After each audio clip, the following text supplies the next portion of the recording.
যেই একটা ভুল, এই একটা ভুলের কারণে আমি আমার এসএসসি পরীক্ষায় জেনারেল ম্যাথে এ প্লাস মিস করে ফেলি এবং আমার ফাইনালি গোল্ডেন এ প্লাসটা মিস হয়ে যায়।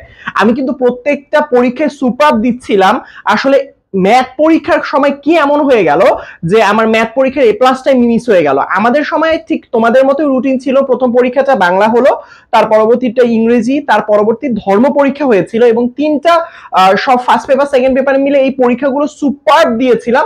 এর পরবর্তীতে ম্যাথ পরীক্ষায় ঠিক তোমাদের যেমন এরকম 3 থেকে 4 দিনের মতো একটা গ্যাপ পেয়ে গিয়েছো, ঠিক আমার সময়তেও 3 থেকে 4 দিনের মতো একটা বড় গ্যাপ পেয়ে গিয়েছিলাম এবং মনের মধ্যে একটা কেন জানি খুশি খুশি কাজ করতেছিল যে এই মানে যে পরীক্ষাগুলো হলো বাংলা ইংরেজি ধর্ম, খুব ফাটাই পরীক্ষাগুলো দিয়েছি। ম্যাথ পরীক্ষা কোনো ব্যাপারই না, সুপার পরীক্ষা দিব। মানে আমি সারা বছর ভালো করে পড়ছি, অনেক পরিশ্রম করছি, খুব ভালো একটা পরীক্ষা দিব। কিন্তু এইটাই আমার একটা ভুল ধারণা ছিল, পরীক্ষার আগের এই সময়গুলো এই ওভার কনফিডেন্সের জন্য তেমন ভাবে একটা গুরুত্ব দিয়ে পড়াশোনা করিনি।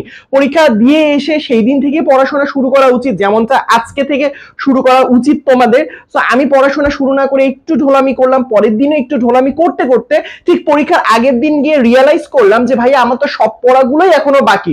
তো ঠিকভাবে পরীক্ষার প্রস্তুতিটা নেওয়া হলো না।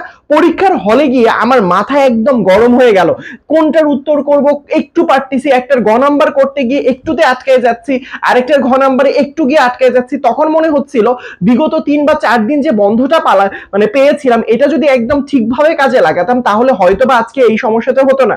এবং রেজাল্টের সময় আমি সবগুলো পরীক্ষাতেই খুবই ভালো নাম্বার ক্যারি করতে পারলেও ম্যাথ পরীক্ষায় কিন্তু 79 অর্থাৎ 79 এক নাম্বারের জন্য আসলে আটকায় যায়। সেই সময়টা আমি কিন্তু 2016 সালে এসএসসি পরীক্ষা দিয়েছিলাম। সো এই যে আমার নাম্বারটা আটকায় গেল, পরবর্তীতে মন খারাপ থেকে আমি বোর্ড চ্যালেঞ্জ করেছিলাম, তেমন একটা কোনো লাভও হয়নি। সো আমি বলবো আমি যদি তোমার জায়গায় থাকতাম তাহলে কিন্তু আর দ্বিতীয়বার এই ভুলটা করতাম না। সো আমি তোমাদেরকে বলবো, তোমাদের আদিত্য ভাইয়া আছে, শোভন ভাইয়া আছে, আরো ভাইয়ারা রয়েছে, সৌমিক ভাইয়া রয়েছে, আরেকজন ভাইয়া রয়েছেন। সো তারা যেভাবে গাইডলাইন দিচ্ছেন তোমাদেরকে, এই গাইডলাইনটা কাজে লাগাও।